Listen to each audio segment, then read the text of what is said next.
the Royal Rumble in Fresno, everything started changing again. First off, you take on the LOD and you guys retain again via DQ. We got into the fact that these things are Yeah. big to protect teams, and this Yeah. is good. But then as we keep going, later that night, Shawn Michaels takes a backdrop over the top rope and lands on the Undertaker's casket in the casket match. You guys were out there at that in that match. Do you remember seeing it at the time and thinking that something didn't look right about that bump, or is it something that took a little time to realize, hey, that's not just a little, soreness and Yeah. Yeah. there's a problem? Look, as soon as Sean took all kind of crazy bumps. Sean dropped elbows on tables off the ring apron, you know what I mean, or the turnbuckle. Like he took a lot of bumps that looked like, oh God, that just killed him. So to me, it was just one of those. But then you can see shortly after him favoring it, you know what I mean, and not moving so well. And that's when you can kind of tell from a performer standpoint. It's like, oh man, he might have done something. I don't know what it was, but something's going on. And so, yeah, we didn't know the severity of it at the time, but we knew it hurt him. You know, we could tell that. We're back and we're in the thick of it, dog. Because Yeah. the next night on Raw, Triple H announces that he's the new leader of DX. And in his infamous, you gotta go to your heart promo, he introduces Sean Waltman as the newest member of DX. This is a big moment, as I said. This is now, do you think this is what really set the catalyst? I know we keep talking about moments that are starting to build the momentum of WWE coming into play and taking and putting WCW in its place, taking the victories back in the ratings war. But do you think Waltman coming over was really that final thing that made it turn tide? Well, so look, saying I would love to give X-Pac all the credit in the world to say he did that. I think he definitely rounded out the new, I guess, the new D-Generation X of young, hungry, cool guys that we all got along with. And so I look, I love to see him come, and I love to work with him both in the ring and out of the ring. However, I just think the momentum was already started. He didn't hurt. You know what I mean? Like I don't mean that in a negative connotation at all. Because I love Kid and I think he's a superstar, a rock star. But like the momentum was going, and then him coming and rounding out the faction was like the icing on the cake. So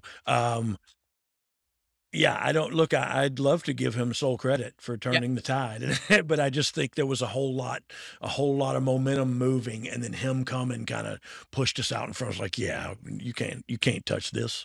So Don't. Just sorry, my pants. Sometimes my wrestling pants make me do that. I'm wearing my Road Dog pants as we speak. all right, on this show, you guys have a rematch scheduled, and it's a steel cage match. With Terry's injury from the night before, he's just handcuffed to the cage while you start to work, where you and Billy work over. Yeah, he stayed handcuffed to the cage the whole time, and we just beat up Mankind. Well, he beat us up a little bit too, as if you're watching on YouTube, you can see. He beat the crap out of us a little bit too. But yeah, we basically just, for lack of a better term, like crucified Terry and just took the match to Mick. But then you see X-Pac with the chair. X-Pac with the chair shots that I mean, we're totally cheating. You know what I mean? China's got And also joining D-Generation X as we speak.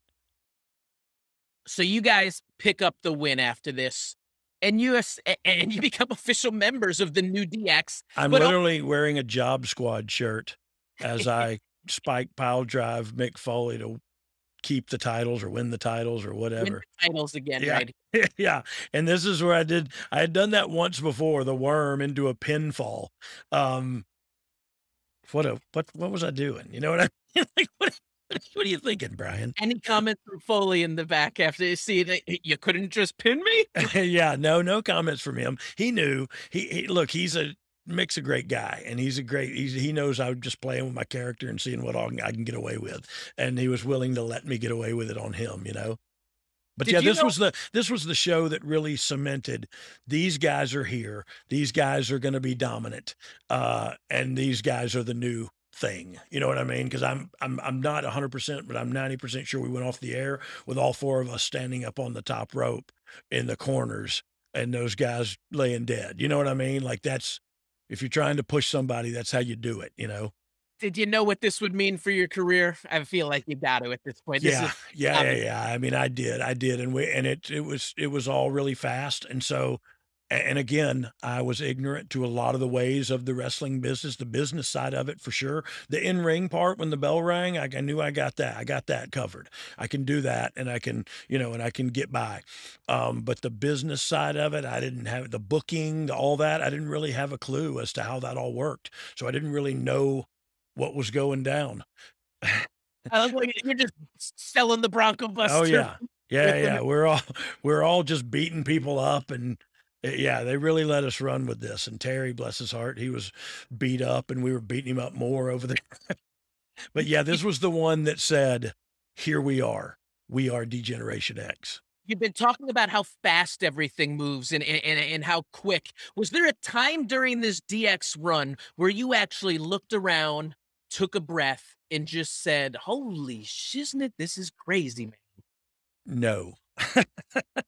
I would have loved to have mentally been aware of that balance or trying to maintain that balance, but I was just running fast. You know what I mean? And we were moving fast and life was fast. And I didn't have the clarity to realize what I was doing and where I was at. All right, Dog, I'm gonna It, call you out on this real quick right there, looking at that clip. yeah. It was actually Hunter, Sean, and Billy on the front corner and middle, and you were in the back corner right there.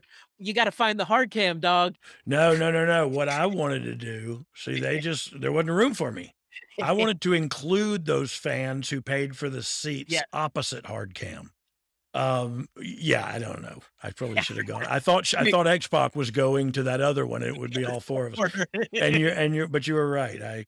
We did go off the air like that, but I mean, this is it. This it's a nice became shot of my ass. I don't know if you you saw you that. guys are Degeneration X at this point. Now that you're a part of DX, you're essentially, as we talked about, top guys. Now that you're in that spot, do you get to have a little bit more say and influence in your creative, or as you've kind of talked about, you kind of just do the job you're asked to do? Yeah. Yeah. So look, we did have a little more uh say so then. I don't know that we used it a lot, but we definitely suggested things. What I like to say about that whole time is Vince Russo wrote us into a lot of scenarios that are really cool and we acted our way out of them. You know what I mean by that? Like he would write us into a cool scenario where DX is on a landing strip and one of us is off in the plane flying. You know what I mean? And then they just go like, okay, what are y'all going to do? Oh, what if I say this and then you say that and we go, you know what I mean? So he wrote us into a lot of really cool and really successful, propping us up, situations and scenarios, but we had to, if you can't just write me to be good or else you wouldn't need the wrestler. You could just use the writer. You know what I mean? Like you can't write The Rock. You can't write that and then he just performs it. That has to come from him and he has to evolve that and you have to help him creatively. What if you're going to make this guy, we got to make this guy, and then he comes up with some of the things he wants to say. And so that's how we did too. We had our input, but only one time did I ever, no, two times did I ever say, no, I'm not doing that. Uh, and one time I didn't say it. It was X-Pac that said it. And I just went along with it. That had to do with the Dudley Boys.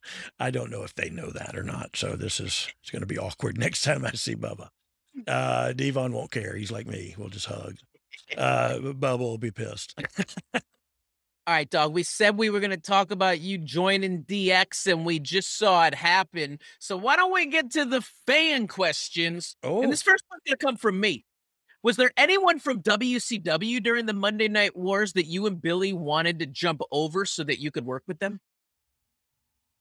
not really. Not really. Look like to me, if I, All right, enhancement talent, low quality music production wants Huh. to know, was Road Dogg Is that excited me? to join? Wait, that's just me asking the question.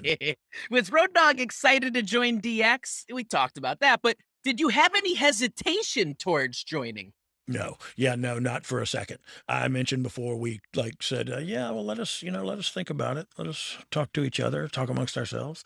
And again, then we walked around the corner and I did not do a front handspring. But we were excited as crap. And why wouldn't you have been? First, it was Sean and Hunter. And then we both knew, and this is sad to say, and I'm sorry, but with Sean out, it meant that much more airtime and responsibility for us to beat. You know what I mean? It was almost like we got promoted because he wasn't there. You know what I mean? And that's Yep. I don't think that's right, wrong, or indifferent. I think that's just kind of how it felt to us. Yep. So it was like, okay, let's do this thing, man. Yeah, the family, it felt all right. And to the earlier question, I wish Sean would have been there with us. Yep. Top gal Lindsay Lopez asks, was anyone afraid that this second version of DX wouldn't be as popular as the original? So I'm sure there were those thoughts. I mean, you take Shawn Michaels out of any, you know, scenario and it cheapens it a little bit. I think it was the perfect storm though of Hunter's the new boss. Here's his two guys. We got a new guy. Here's this guy, and he jumped ship to come over here. So I think it all worked perfectly for how it was supposed to work. But yeah, it's man, you take away Shawn Michaels from anything, and it's going to make it cheaper. You know what I mean? That's just the way. And I don't mean to sing his praises so much that we need to get a room. But look, the guy, me and him have been close for 30 years. And that's no lie. And you know, brothers fight and brothers hug, and we've done all of that. You know what I mean? And today our relationship's better than ever. But yeah, Shawn Michaels, it was so we look, they were cool, but we were cool in a different way. We were Yep. different. We were cool too. It was just not the way they were cool. You know what I mean? So, and I think it got a little, that's why I think Sean could have added to it if he was there. It got a little more edgy and a little more rough. And when we became more aggressive and dominant, like the people liked us even more, it kind of turned us baby faces. So yeah, DX Yeah. man. All DX right, we're man. gonna